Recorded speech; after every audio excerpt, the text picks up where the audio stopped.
They thought grief had buried her, thought the fire that took her husband, her purpose, and nearly her name would burn through everything she built. But what no one saw was the quiet ember left smoldering beneath the ashes. She was a healer once. And though loss hollowed her, it did not finish her. Because somewhere on the edge of forgotten land, where silence speaks and hands still build with purpose, a quiet Modoc man offered her not pity, but ground to stand on. What she did next rewrote the meaning of starting over. When dawn broke that morning, Dr. Evelyn Marsh held the life she had carved from years of devotion, her husband's gentle laughter still echoing in the halls, her clinic humming with purpose, and in the span of a single heartbeat, it all vanished, leaving her world as hollow and barren as the land after a wildfire. She had once soothed feverish children, delivered babies at midnight, comforted the dying with a steady voice, and healed her community with equal parts skill and compassion. But now the sterile smell of her empty clinic felt like betrayal, and each photograph of her husband on the dresser wept silent reminders of what was gone. Grief pressed into her chest with suffocating weight, pulling days into nights without rest, and in those first hours of widowhood she felt both too fragile to move and yet forced to function, to grieve amid scheduling emergencies, to treat patients while her own heart bled, to stay upright. Despite feeling as though the ground had dropped beneath her, her bank account dwindled as funeral costs mounted, insurance tangled in bureaucracy, and with no family to turn to she became a ghost in her own life, the energetic doctor replaced by a hollow silhouette haunted by memories of laughter and touch. Sleepless, she wandered through corridors once filled with hope, now echoing absence, recalling how her husband had supported her through medical school, how his pride matched her ambition, how together they had dreamed of opening a free clinic to serve underserved communities, yet now that dream lay buried under his casket. Her hands trembled when she returned to her scrubs, when she tried to scrub away the grief in sterile water, the scent of antiseptic clawing at her nerves, and every patient she saw became a reminder that healing others no longer healed her. The toll of patients' grateful smiles only sharpened her sense of emptiness, for she had lost the person who cheered each success, who held her when failure stung, whose presence was the calm at the eye of every storm. Friends offered condolences but drifted away as discomfort grew in their eyes. They didn't know what to say when they saw her standing behind the reception desk with red eyes, still greeting patients, still giving treatment, and slowly, the clinic's bookings dropped, people whispered rumors of her breakdown. The town began to lose faith that the widow doctor could rise again, alone in the shattered pieces of her life. Evelyn found herself asking how she could keep giving when she had nothing left inside to give, questioning her purpose, her worth, her identity, because healing had been who she was, but grief had become what she saw in the mirror, and yet, deep beneath the pain, a flicker of something stubborn burned, a promise she had made to her late husband on their wedding day, to heal and serve, no matter what storms came. A vow that now echoed through her sorrow with haunting clarity, commanding her to keep going even when her knees buckled, compelling her to hold onto the fragments of a purpose that once felt unshakable. That vow made her return to the empty house they had once shared, cleaning his side of the bed, stacking his books, listening to silence with an ache that twisted her throat, and in that silence, she imagined his voice urging her to rise, urging her to keep living not just for herself but for the community they once promised to serve together. The emotional weight of the loss threatened to undo her each breath, yet every morning she pulled on her coat and stepped into the world of medicine once more, resolute to honor her husband's memory even as each patient felt like a sharpened thorn driving grief deeper. She could taste the bitterness of hopelessness, but she refused to succumb, because the legacy of compassion they had built, even in its infancy, deserved more than to fade away. And so she stood there on that first tragic morning, grief and duty entwined in her chest, her wedding band cold on her finger, tears stinging but purpose wrestling grief for dominance, knowing that whether she survived or collapsed, the story of that widow doctor would begin not with the fall, but with the decision to rise. And from that decision, the audience must feel the depth of her loss and the urgent, aching question. How do you rebuild when the foundation has been swept away? And so the days blurred together, stitched not by hope but by obligation. She treated wounds that wouldn't clot, managed prescriptions with a surgeon's precision, and stared out through the clinic windows at the sunken hills of rural Lake, California, where every gust of dust against the glass reminded her she wasn't just fighting grief, but fading relevance. Evelyn Marsh, once the lifeblood of a border town too small for big medicine, now found herself increasingly irrelevant.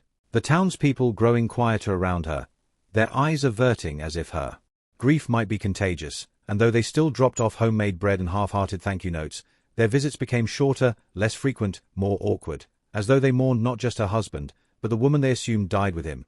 But Evelyn hadn't died. She was still here, breathing, though each inhale was laced with ache, and she clung to her routines like lifelines, unlocking the clinic every morning at 7 a.m., sweeping the steps her husband used to whistle on, sterilizing equipment that hadn't seen a patient in days, typing appointment reminders that were met with silence or cancellations, and pretending pretending she didn't hear the whispers from the diner across the street, that she hadn't noticed the pharmacy switching referrals to a younger doctor over in Klamath Falls. Still, she held on, because letting go felt like erasing everything they had built, like killing him again. And Evelyn had buried one body already. She couldn't bury their dream. 2. But pain is a patient predator, and when the insurance denial finally arrived, when the life insurance company rejected the claim due to an undisclosed clause buried in paperwork neither she nor her husband had caught, it felt like a second death, more bureaucratic than brutal, but just as cold. Her husband had died in a roadside accident driving home from a neighboring county, exhausted from volunteering as a mobile EMT. His death marked non-qualifying due to crossing state lines off-duty. And that technicality shattered her already fragile finances, turning a manageable hardship into a chasm of impossible debts. She stared at the letter for hours, her hands numb, the rage she wanted to scream replaced instead with an eerie calm that settled into her bones like winter. Because what could she do? Fight a machine that didn't know her name? Beg for justice from a system allergic to compassion? The cruelty of it all almost felt deliberate, and for a brief, dangerous moment, Evelyn considered selling the clinic, leaving everything behind, vanishing into anonymity where no one knew her name, where she wasn't the woman who had lost everything. But then, just before she could call the broker, she found something unexpected in her husband's old work jacket, a photograph, worn and creased, of the two of them laughing in front of the clinic on the day it opened, their eyes bright, their hands ink-stained from the fresh Marsh Free Health Cooperative sign they had painted themselves, and on the back, in her husband's handwriting, just 5 words, "Promise me you'll keep going," and that broke her, truly, deeply, shattered her composure like thin glass, and she sobbed in the supply closet for over an hour, holding the photo like a lifeline, letting the pain wash through her until it softened, just enough, to become something she could carry again. After that, something shifted, not like a miracle, not like a resurrection, but like a stubborn ember finally catching wind, and while her mornings still began in silence and her nights ended in exhaustion, she began to walk with more purpose, her shoulders squaring again, her eyes scanning not just the past but the horizon, because if she was going to survive, she would need to find a new path, one that honored the love she lost without drowning in it. She didn't know yet what that path would look like, only that she couldn't find it sitting behind a reception desk that felt like a mausoleum. So one Thursday afternoon, with the sun heavy over the Modoc Plains, she locked the clinic early and drove out toward the edge of town, where the farms stretch into wild prairie and the wind sings strange, old songs. Songs her husband used to say reminded him of something ancient and unknowable. She parked near a forgotten road flanked by pine and sage, stepped out into the silence, and walked, letting the land hold her sorrow, letting the weight fall off her shoulders for just a moment, and there, just past the bend where the hills cradle the old Modoc trading trails, she saw him, a man standing alone, repairing a fence post with methodical care, his hands weathered, movements patient, wearing a straw hat pulled low against the sun, and something about the scene stopped her, not because it was dramatic, but because it was still, grounded, real. Their eyes met briefly across the distance, and he nodded, not with pity, not with familiarity, but with quiet respect, and she nodded back, unsure why the gesture made her eyes sting, unsure why it stayed with her long after she returned to her car, unsure why that moment felt heavier than words. She would see him again days later, in town, trading seed with the general store, and again the week after, tending the land with slow reverence, and with each encounter, something grew in her, not a romance, not yet, but a recognition, a strange tether of humanity that whispered maybe, just maybe, not everything had been lost. She didn't know his name, didn't even know what tribe he came from, though the woven bands on his wrists and the beaded medicine pouch hinted at Modoc lineage, and yet there was no pretense in him, no curiosity about her tragedy, no attempts to comfort or probe, just quiet presence, like the land itself. And maybe that's what she needed, not advice, not sympathy, but someone who could exist beside pain without trying to fix it, someone who simply understood that some things cannot be repaired, only witnessed. She returned to that place more often after that, ostensibly for fresh air, for solitude, for distance from the suffocating walls of her empty home, but also, if she was honest, for him. They rarely spoke at first, just gestures, waves, and one day, when she brought an extra thermos of coffee and handed it to him without explanation, he accepted it with a small smile and said, "Thank you, doctor," in a voice low and grounded as the earth, and she realized he knew who she was all along, had known, perhaps from the very first glance, and something in her chest ached at the sound of his voice, not in a painful way, but like a forgotten muscle remembering how to move. She didn't ask his name that day, and he didn't offer it, and that was fine, because in that silence something sacred passed between them, something raw and unspoken and profoundly human, and Evelyn, for the first time in months, felt seen not as a broken woman, not as a widow or a failed doctor, but simply as a person still breathing beneath the rubble. It was a beginning. Not dramatic, not loud, but beginnings rarely are, and little did she know, in those small, quiet exchanges, the threads of something extraordinary were beginning to form, threads that would one day pull her from the edge of despair into a new kind of purpose, one rooted not in escape, but in the act of rebuilding. Slowly, patiently, and alongside someone who understood. That healing wasn't a miracle or a moment, but a process as natural and slow as the turning of the earth. Long before grief hollowed out her chest, before the smell of pine reminded her of silence instead of solace, Dr. Evelyn Marsh had been a woman of fierce focus and relentless purpose, shaped not in classrooms but in hardship, in the mud-caked shoes of a girl raised on resilience in the jagged outskirts of Reno, where her mother cleaned motel rooms by day and nursed her dreams with tired lullabies by night, where illness was a luxury and healthcare was a locked door guarded by price. It was in that narrow childhood where Evelyn first saw what it meant to be unseen, watching neighbors die quietly, watching pain become routine, watching her mother's back curve with fatigue until it trembled. And it was in that furnace of injustice that Evelyn's resolve was born, not with grand speeches or adolescent idealism, but with quiet, stubborn fury. She would become the kind of doctor who never turned away the uninsured, who never let paperwork outweigh pain, who sat on bedsides instead of behind desks, and when she made it to med school on a string of scholarships and sleepless years, she carried that childhood grit into every classroom, every shift, every rotation, outperforming peers who'd never gone hungry, outlasting professors who underestimated her. And when she met Thomas Marsh, a paramedic with the same fire in his belly and calluses on his hands, it felt like destiny, rather than coincidence. He believed in her when she didn't, brought her meals during night shifts, stayed up reviewing anatomy flashcards, and whispered, "You've got this, Doc," with such conviction that she started believing it too. And together, they weren't just in love, they were a force. Two people welded together by purpose, passion, and the same dream, to open a free clinic in the forgotten corners of America, where rural families didn't have to choose between antibiotics and groceries. Their honeymoon was a road trip through county towns with rusted water towers and shuttered hospitals, where they mapped out which towns needed them most, and when they settled on Two Lake, it wasn't for charm or beauty, but because it was on the verge of vanishing, a place with grit, history, and wounds too long ignored. The people had lived through land disputes, farming collapse, and a slow cultural erosion that left elders bitter and youth disconnected. And Evelyn knew this was where healing would matter most, so they rented a single-story building, cleared out old dental chairs and broken tile, painted walls with their own hands, and opened Marsh Free Health Cooperative with little more than donated supplies and a waiting list already 40 names long. In those early days, the clinic buzzed with something electric. Patients came bearing pies and preserves. A boy gifted her a handmade stethoscope charm. An old rancher offered to fix their plumbing for free, and Evelyn felt what she had chased her whole life. The fusion of medicine and community, of skill and soul. Her reputation grew, not for brilliance, though she was brilliant, but for listening, for explaining things in plain language, for remembering names and noticing when hands trembled with fear. She wasn't just a doctor, she was part of their lives, delivering babies, treating workers after tractor accidents, diagnosing cancers early, even making house calls when the snow trapped elders inside, and through it all, Thomas was her anchor, working nights on emergency runs, hauling supplies across state lines, sometimes sleeping on the clinic couch between shifts, always smiling, always steady. And when they talked about the future, it was with certainty. They would expand the clinic, open another branch in the Modoc tribal areas, train local youth to become nurses, build something lasting.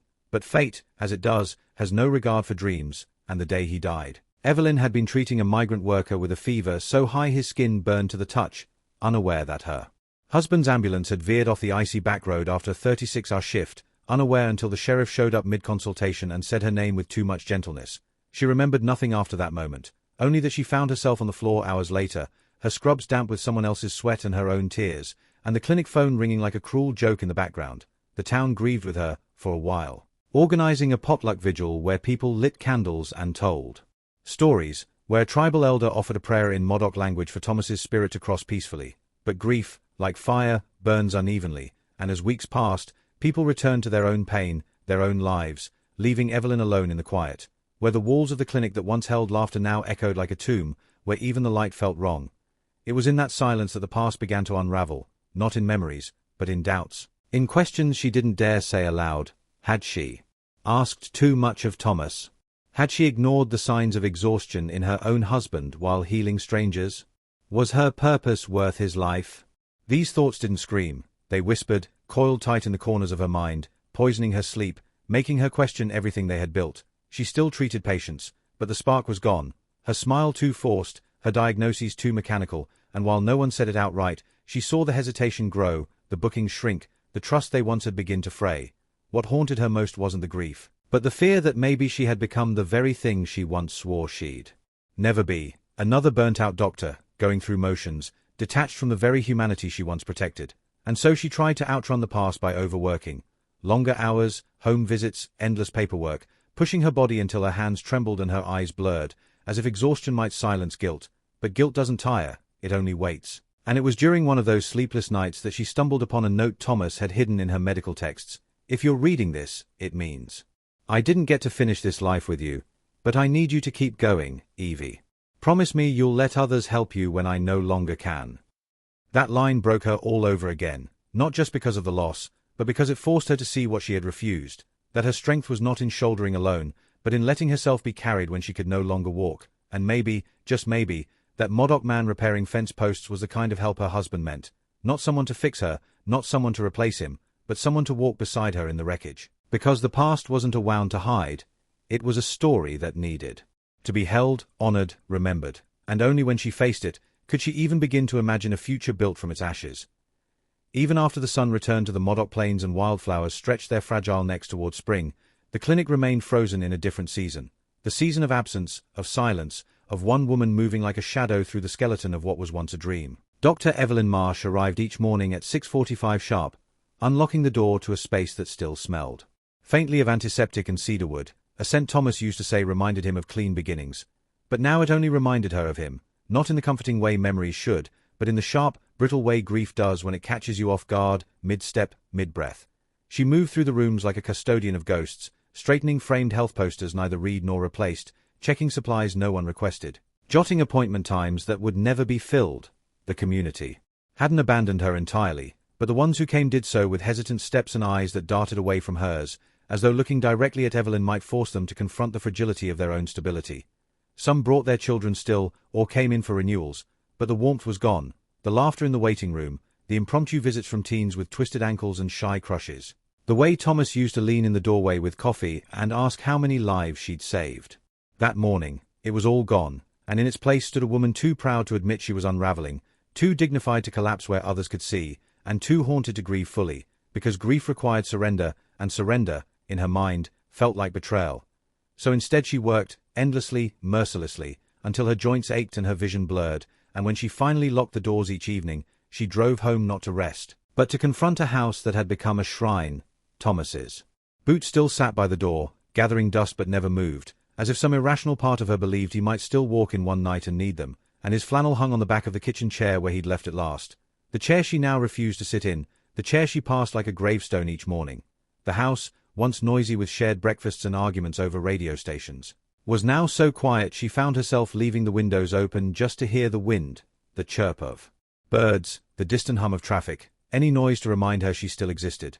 In those silent hours, she began to unravel, not in public, never where others could see, but in small private moments that threatened to swallow her whole. When she found his scent lingering on the inside of a coat, when she stumbled across a shopping list in his handwriting, when the clinic voicemail still held his recorded greeting and she played it over and over, just to hear his voice telling people to leave a message for the doc, she's probably saving a life. It was in these moments, between the performance of competence and the quiet of solitude, that Evelyn found herself teetering, caught in a grief so vast it didn't feel like sadness, but like exile, a banishment from the world she once knew, from the version of herself who could laugh without guilt, who didn't see memories as landmines, who still believed that helping others could somehow fill the cracks in her soul. And yet, even in that exile, there were flickers, small, stubborn sparks of resistance.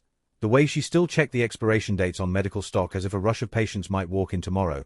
The way she couldn't throw away Thomas's old field manual because some part of her still respected the knowledge within it. The way she still visited the same spot by the trading trail each Thursday, pretending it was for the walk, pretending it wasn't because of the man who tended fences there, who nodded to her with the kind of patience that didn't require words or expectations. He never pushed her to speak, never asked questions, and somehow that made his presence more comforting than any well-meant condolence had ever been, because he understood, without ever saying it, that healing doesn't arrive in speeches or grand gestures. It arrives in silence, in steady ritual, in someone simply existing beside your pain without flinching. She began bringing 2 thermoses instead of one, sometimes a sandwich, sometimes an extra pair of gloves when the wind cut cruel across the flats, and though they still spoke little, something unspoken began to stretch between them. a thread made not of romance, but of recognition.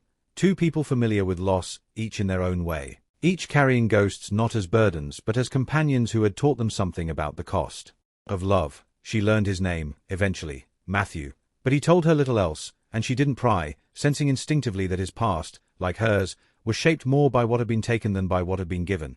She did notice the way he handled tools with reverence, the way he whispered to his horse in Modoc language, the way he paused before taking from the land, as though still asking permission from ancestors long gone. His presence reminded her of something ancient and slow-moving.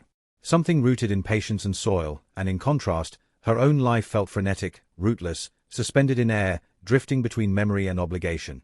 She envied his groundedness, even as she didn't fully understand it, and some days, when she sat on the tailgate of her truck watching him mend old fence lines in silence, she found her breath slowing, her thoughts softening, not erased, but less jagged, less sharp, in town. People noticed her absences from the clinic and whispered more, but she didn't care anymore, not because she was careless, but because she was beginning to understand something new, that being alone in the ruins didn't mean you had to stay buried in them, that grief might never leave but could be folded into something else, not resolved, but repurposed. And yet, even as these realizations whispered at the edges of her mind, Evelyn still couldn't imagine a future, not yet, not clearly. She still lived mostly in the in-between, between who she had been and who she might become, between the life she lost and the life she hadn't dared to dream again. But she was beginning, slowly, to notice that the ruins weren't silent after all. There were birds nesting in broken rafters, sunlight catching dust motes in a way that looked like gold, wildflowers pushing up through cracks in the sidewalk, and perhaps that was the quiet miracle of it all, that even when everything is broken, life does not wait for your permission to begin again. It was a Tuesday morning when the weather finally broke. The thick fog that had clung to Two Lake for 3 straight days lifting in slow veils from the land like breath returning to lungs, and Evelyn, standing on the porch of her clinic with a chipped mug of coffee in hand, watched the sunlight spill across the dry gravel lot as if it was something sacred. For weeks, maybe longer, she had felt as though her life was suspended in grayscale, muted tones, and muffled hours. But that morning something in the light felt different. Not brighter exactly, but sharper, more precise, like a needle stitching sky to earth, possibility to regret. She stepped down from the porch without a plan, keys in her coat, thermoses packed from habit more than intention, and let her truck idle for a moment before driving out past the edge of town, past the shuttered co-op, the rusted grain silos, out toward the ridgeline where the wind smelled cleaner and the land opened up like an old story waiting to be retold. She didn't expect to see him again so soon. Matthew, the quiet man with the hands like cedar bark and the eyes like still water. But as she rounded the bend where the fence line dipped low, there he was, crouched beside a post half swallowed by time, steady as a stone, his sleeves rolled past scarred forearms, a leather pouch tied at his waist that caught the light with every movement. She parked without thinking, boots crunching over brittle weeds as she approached, thermos in hand. Not sure if this was habit or something more. He looked up as she neared, and for the first time in all their silent exchanges, he smiled. Not a wide smile, not performative, but something soft and rare, like a curtain drawn back just slightly to let in warmth, and it startled her more than it should have. "You keep bringing coffee," he said, voice low and warm. "Either you're trying to convert me to caffeine, or you're just looking for somewhere to be." She froze, not because his words were sharp, but because they were right, and said with such gentleness it disarmed her. "Maybe both," she answered, surprised by her own honesty, and handed him the thermos as if it were more than just a cup, more like a peace offering, more like proof she was still capable of connection. They sat on the tailgate of her truck that day, not talking much, just sipping in companionable quiet while hawks circled above and the earth cracked beneath a season-long overdue for rain. She learned that his family had lived on Modoc land for generations, that he repaired fences for a living not out of necessity but out of loyalty. He said his grandfather told him the land remembers kindness, and Evelyn found herself turning that phrase over in her mind for days afterward, wondering what it might mean for someone like her, whose whole life had been built on borrowed ground. They spoke slowly, carefully, over the next few weeks, like two people walking across a frozen lake, each word a test of whether the ice could bear the truth. And Evelyn surprised herself by how much she shared. About Thomas, about the clinic, about how she sometimes caught herself setting an extra place at dinner and hated herself for it. Matthew listened without interruption, his gaze steady, and when he spoke it was never to fix or advise, but to reflect, to echo her grief back in a way that made it feel less jagged, more real, more survivable. He told her about his mother, who died when he was 19, about the ceremony they held beside Medicine Lake, about the silence afterward and how it taught him to respect sorrow not as a problem to solve but a river to cross at its own pace. Evelyn realized then that she had never really learned how to grieve, not in school, not in the fast-paced world of medicine, not even in marriage. She had always outrun pain, outworked it, outperformed it. But Matthew sat with his pain like it was a companion, not an enemy, and that changed something in her, slowly, like soil turning beneath a patient hand. They met more often after that, sometimes at the ridge, sometimes at the trading trail where wild lupine bloomed in purples and whites. Sometimes beside the creek where Thomas once taught her to skip stones, and in those spaces, Evelyn began to breathe deeper, to remember what it felt like to speak without obligation, to be seen without performance. She found herself laughing again, not loudly, not often, but enough that it surprised her when it happened. Once when Matthew showed her how to braid cedar strips into rope and hers unraveled entirely. Once when his old pickup backfired so loudly she nearly spilled her coffee. Once when he tried to teach her a Modoc phrase and she butchered it so badly he nearly choked on his sandwich. These moments, small and seemingly inconsequential, began to stack like stones in her chest, rebuilding something solid where there had only been rubble, and though she told herself there was nothing more than friendship in their rhythm, she couldn't deny the way her pulse changed when he smiled, the way her hand lingered when it brushed his in passing, the way she caught herself looking for him in the shape of every distant figure along the road. And yet, with each breath of warmth came the sharp inhale of guilt, because love, or even the hint of it, felt like betrayal, like painting over a mural Thomas helped design, like replacing instead of remembering, and so she kept her distance, kept her confessions soft and her exits timely, unwilling to cross a line even if she no longer knew exactly where it was drawn. Still, Matthew never asked for more, never hinted, never presumed. His patience a kindness that shamed her and saved her in equal measure, and in that steadiness, she found herself beginning to hope again, not for romance, but for purpose, for peace, for a life that didn't revolve solely around absence. She returned to the clinic with different eyes, saw the potential again, the dusty corners that could be cleaned, the unused exam room that could become a wellness space, the old supply list that could be rewritten. She didn't have the money. Not yet.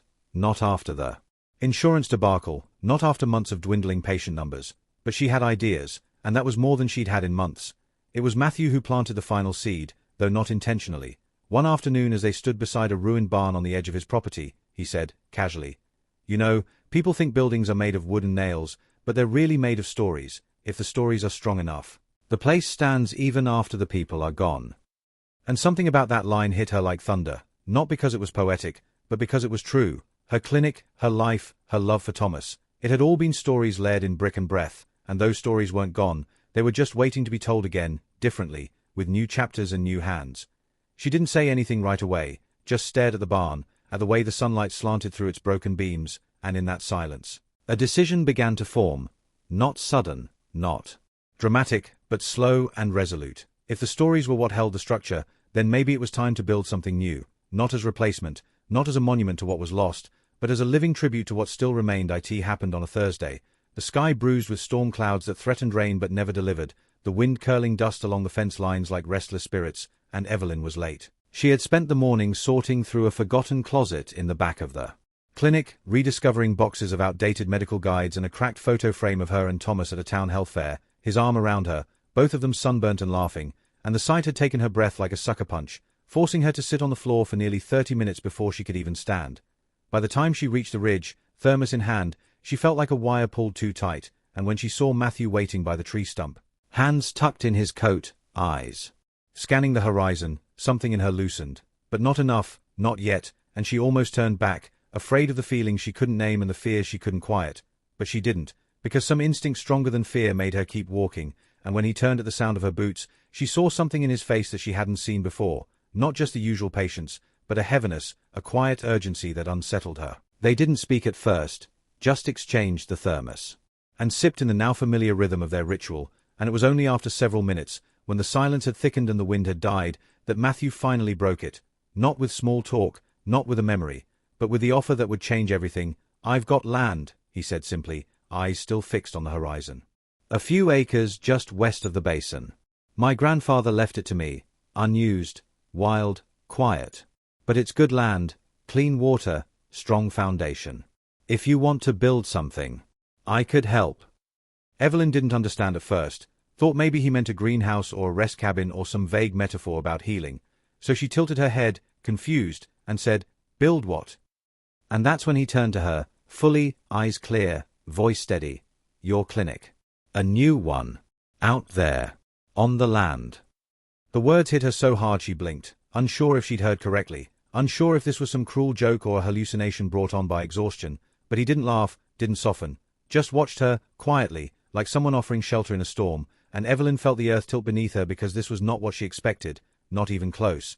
Her mind recoiled instinctively. There were laws, zoning, money, insurance problems, medical licensing nightmares, and 100 reasons why it couldn't work. But beneath the logic, beneath the practiced resistance, there was something else, a flicker of raw, wild hope, terrifying in its intensity, because for the first time in months, someone wasn't offering her condolences or memories or pity. They were offering her purpose, offering her the chance to begin again, not as a replacement, but as a rebirth. She opened her mouth to protest, to list the impossibilities. But all that came out was a choked whisper, "Why?" And Matthew shrugged, as if the answer were obvious. Because the town still needs you. Because people still get sick. Because stories deserve to keep going. And because I believe you're still the woman who can do it. That last part nearly broke her, because she didn't know if she was still that woman, didn't know if she had anything left to give, but the way he said it, with quiet faith and no demand, made her want to believe it, if only for a moment. She turned away, eyes burning, mouth dry, heart galloping in her chest, and stared at the vast stretch of land below, the endless prairie, the hush of wind, the faint line where earth kissed sky, and she imagined it. A new clinic, smaller maybe, different, more intimate, a place rooted in healing and story, a place where people came not just for medicine but for connection, where pain wasn't rushed but respected, where she could honor Thomas not by clinging to the past, but by carrying forward the mission they once shared. And with that vision came a flood of questions. How would she fund it? Would the community follow? Could she still be a doctor without the building they once built together? But even as the doubts rose, something deeper pushed through, a feeling not of certainty, but of readiness, like a wound that had finally stopped bleeding, like hands finally steady enough to hold tools again. She turned back to Matthew, throat tight, and said nothing, but he nodded, as if her silence was the answer he'd hoped for, and together they stood on that ridge as the first drops of rain finally began to fall, soft and slow, soaking the earth like a benediction, like a beginning, like a promise.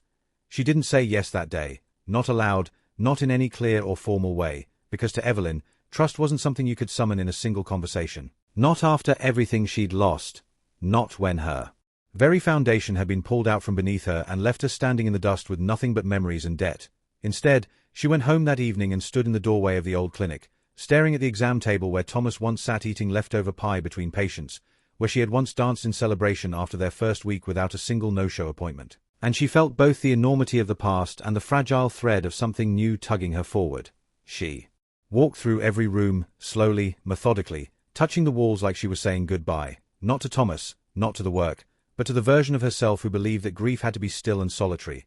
And in the days that followed, she didn't rush. She visited Matthew's land at odd hours, sometimes with questions, sometimes with doubt, sometimes just to walk the perimeter and see if the soil really felt like something she could plant her life in again. It was wild and unkempt, the edges overgrown with prairie grass and wind-twisted pines, but beneath the surface there was something steady, a groundedness that reminded her of Matthew himself, untamed but deliberate, ancient in a way that soothed her city-born restlessness. He didn't pressure her, didn't follow up, just waited, clearing brush and marking potential footpaths, his quiet labor speaking louder than any sales pitch could have, and slowly Evelyn began to test the idea, not just in her head but in practice. She contacted the county registrar under a different name to inquire about rural zoning codes, researched alternative building models that were low-cost but durable, called an old med school classmate who now ran mobile clinics in Arizona and asked about licensing variances.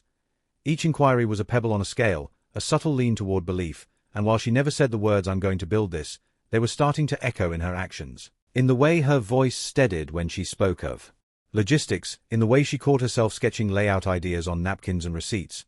But trust, as she learned, isn't just about vision, it's about sharing the weight, and that was the harder part. Evelyn had spent so long holding everything alone, her grief, her work, her identity, that the idea of letting someone help, of leaning on Matthew not just emotionally but practically, felt like peeling off armor she had worn for so long it had grown into her skin. And yet, Matthew remained consistent. He offered his truck to haul lumber without condition, showed her where the land's natural runoff could be shaped into a wellspring, even sat through her tangled rants about medical politics and non-profit tax codes without flinching.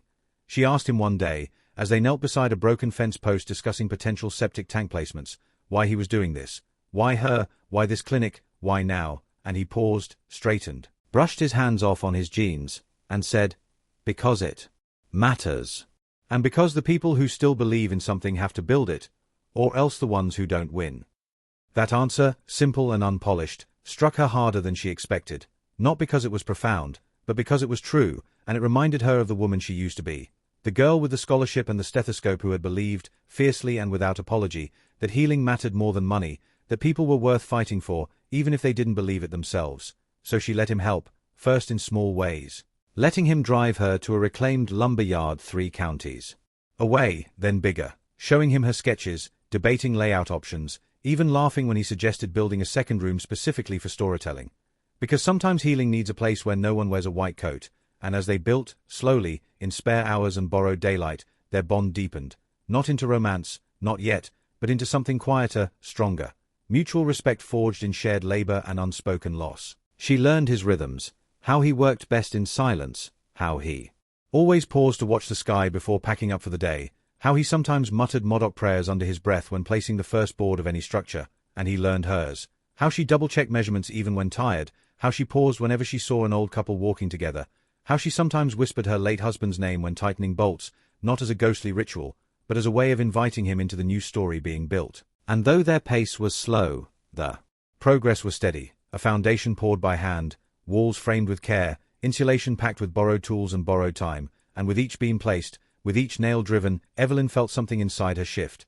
A cautious trust growing root, not just in Matthew, but in herself, in her ability to survive, to adapt, to build again.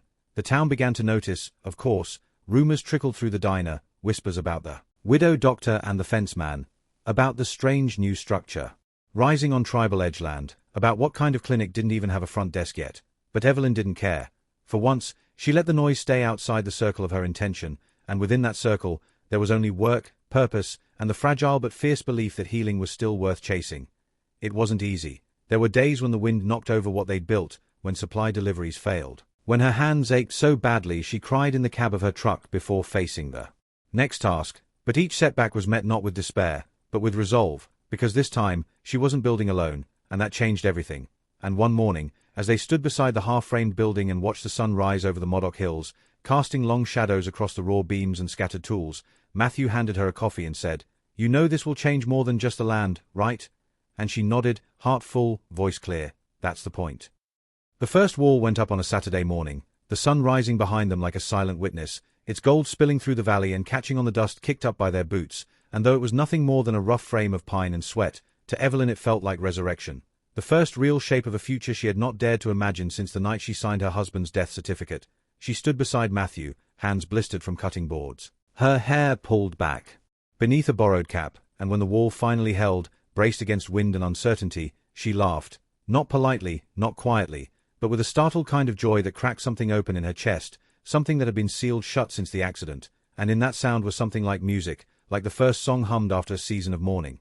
They didn't say much that day, didn't need to, because building is its own language. And every beam lifted, every nail sunk, every level checked was a sentence in the new story they were writing together. Not a love story, not yet, but a human one, built on sweat, respect, and a slowly growing belief that creation might just be the most sacred form of healing. Neighbors began to notice, not just the clinic rising on the edge of town like some quiet defiance, but Evelyn herself, walking with a different rhythm, shoulders back, voice steadier, her grief no longer a shroud but a thread woven into something stronger. At first, the reactions were mixed. Some offered polite support, dropping off paint, or gloves or old cabinets, while others looked on with narrowed eyes, wondering what it meant for a white doctor to build on Modoc soil, wondering what Matthew's stake in all this really was. But neither Evelyn nor Matthew entertained the questions. They kept their focus on the work, letting the structure speak for itself, and in time, people's skepticism softened, curiosity turning to cautious admiration, then to genuine offers of help. A retired plumber volunteered 2 weekends in a row. A group of high school seniors came out to paint trim, and an old woman from the tribe brought hand-woven curtains wrapped in linen, explaining with a tremble in her voice that healing spaces should feel like homes, not hospitals. Evelyn, touched to her core, hung them herself, fingers trembling with reverence, and as each room took shape, exam rooms with wide windows, a consultation space filled with books, a side room for ceremonies and rest, she realized this clinic was not just a new building. It was a living tribute to everything she and Thomas once dreamed, only now rooted in something even deeper. The land, the community, and a version of herself forged not in ambition, but in loss and quiet resilience. And in the spaces between construction, she and Matthew began to share more, not stories this time, but silences.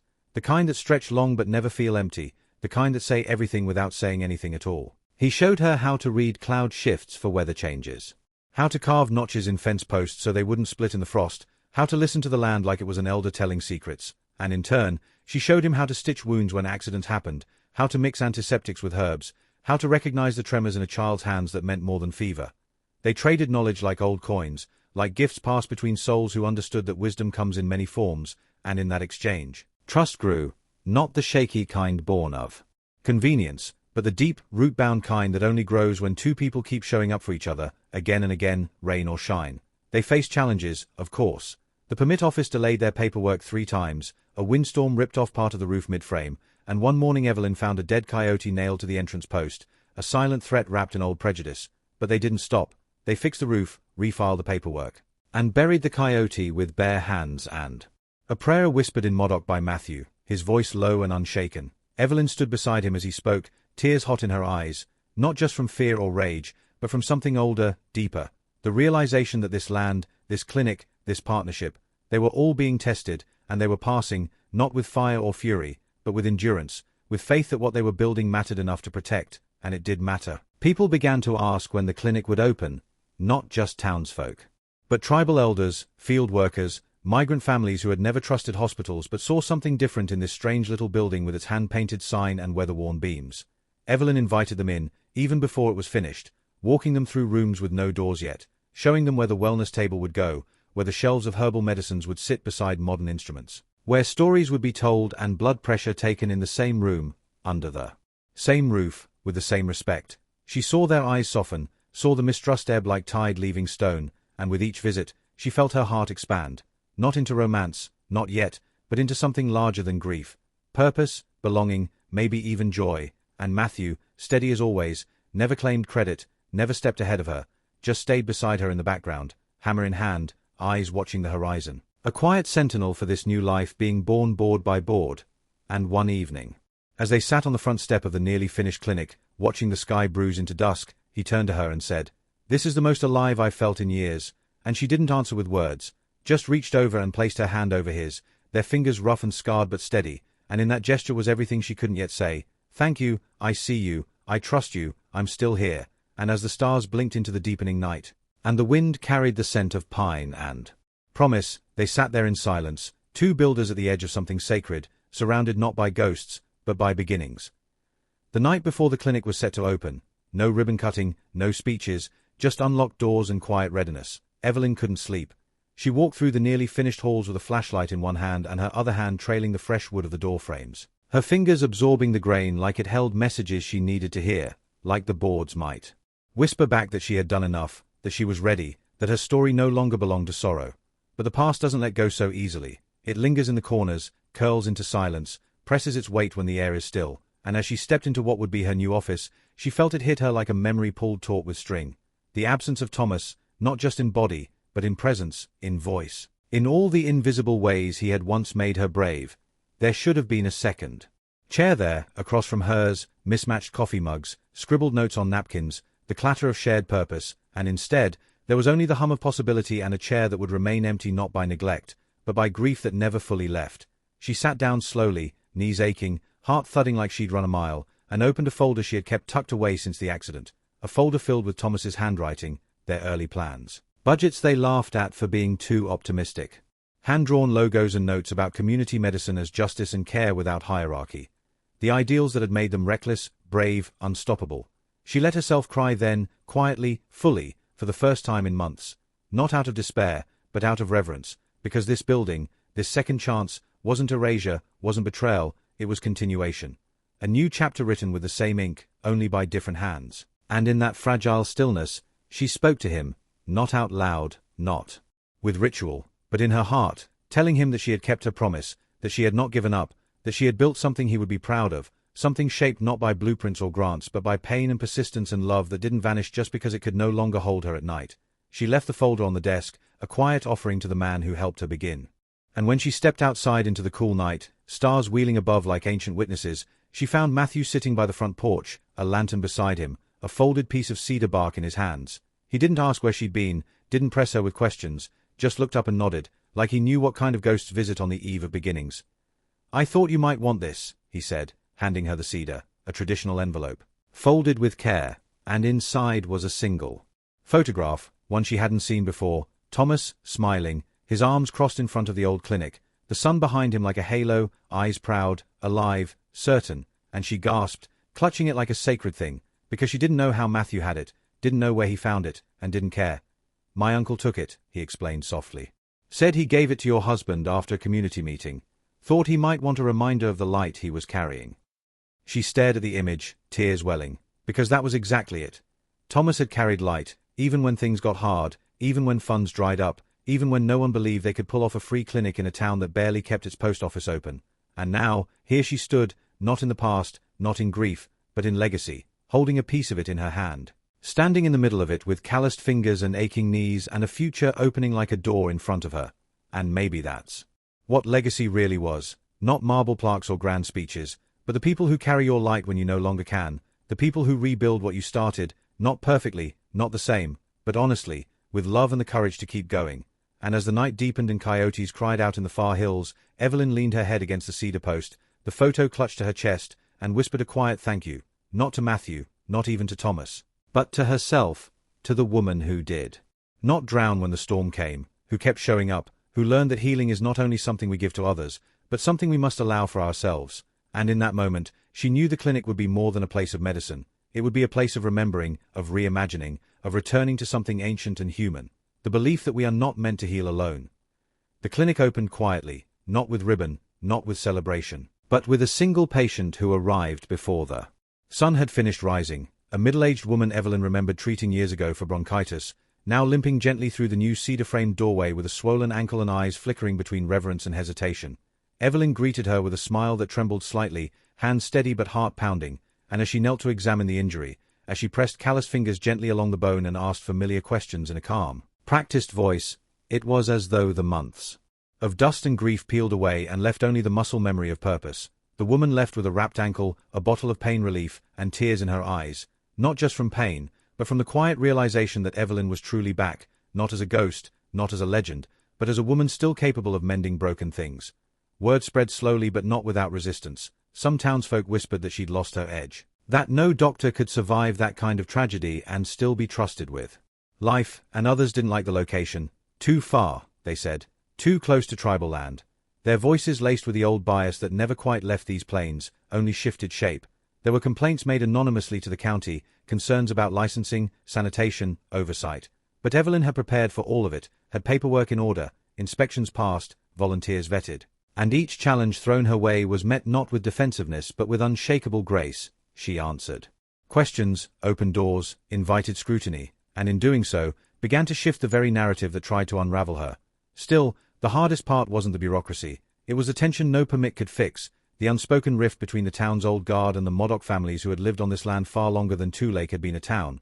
Matthew's involvement made some uneasy. Men at the feed store asked Evelyn if she was building a health cult.